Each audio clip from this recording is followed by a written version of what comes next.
Tuas Port Project, changing the map and future of Singapore. Our next bold move is what Prime Minister Lee Hsien Loong said of the Tuas Port Project at one speech delivered in 2019.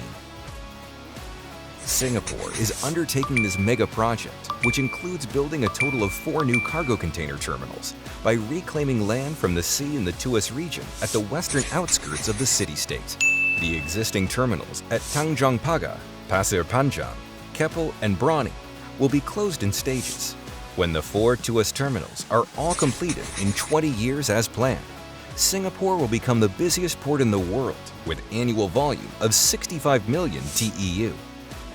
Why is Singapore, currently the second busiest port and the largest transshipment port, making such a large investment in building a mega port in spite of already being at the center of global supply chain and connected to more than 120 countries and 600 ports? The answer lies in automation, artificial intelligence, and efficiency. As a next-generation port, Tuas will automate container delivery and utilize digital technology in the shipping transportation management system. Large efficiency gains are also expected from concentrating terminals and related industries in one place. Reclamation work is underway in Tuas for the ground site, called Fingers, to build terminals. Hyundai E&C is in charge of Finger 1 and 3, while DL E&C, another Korean construction company, has worked on Finger 2. The reclaimed area in both Finger 2 and 3 is larger than Yeouido in Seoul. If you connect caissons using Finger 3, it is 9.1 kilometers, which is more than the height of Mount Everest. Korean construction companies like Hyundai E&C and Samsung C&T have participated in a number of reclamation projects in Singapore, whose ratio of reclaimed ground to the land territory is the highest in the world. For example, Hyundai E&C has reclaimed 7% of the current Singapore territory, beginning from the Pulau Terkong Reclamation Project in 1981.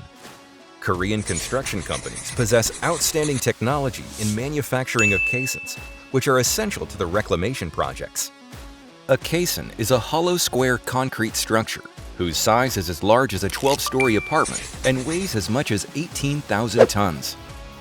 Caisson projects can be divided into 2 stages, namely, the manufacturing of caissons on land, where concrete is poured continuously for over 3 days without disruption, and the installation of caissons in the sea. After the caisson is completed at the manufacturing site, it is carried to the sea in a floating dock and pulled out by a tugboat to a precise location.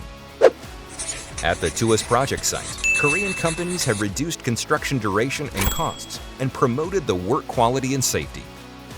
DL E&C applied reclamation methods which make the most of soil produced in the dredging of the seafloor, taking into account Singapore's circumstances where most of the crushed rocks and sand need to be imported from neighboring countries.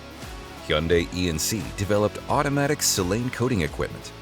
This new technology enables automated coating of concrete surfaces with silane, which protect concrete from seawater, eliminating the risk of workers exposed to chemicals and high-altitude manual work.